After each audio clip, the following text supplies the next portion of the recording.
You may encounter some emergency conditions that require special handling around the carrier. Most emergencies cannot be simulated during training. Skill and experience may be the only hope in getting a crippled aircraft safely aboard. One that can be simulated is a no-HUD carrier landing.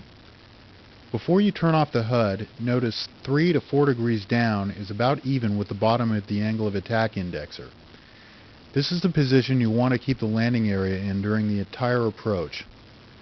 Without a HUD or in any other emergency condition, you'll want to perform a straight-in approach. You can use the navigation display in the HSD to read out aircraft heading. We'll discuss HSD in greater detail in the next section.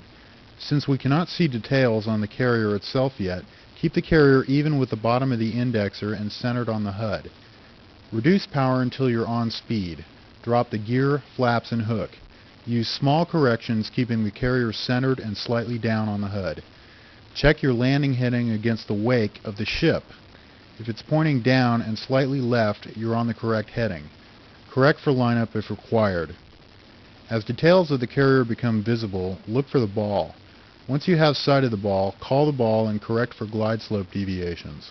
Do not let the aircraft get too out of shape. Watch your angle of attack and remain on speed. Center the landing area in the HUD even with the bottom of the indexer and fly the aircraft to touchdown. With an instrumentation, flight control, hydraulic, or engine problem, you should attempt to divert to a secondary airfield.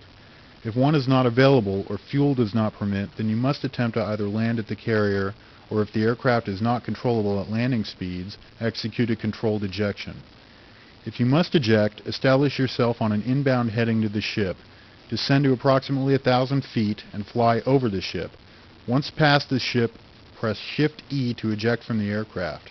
You should be in friendly territory, so it's very likely you'll be safely rescued.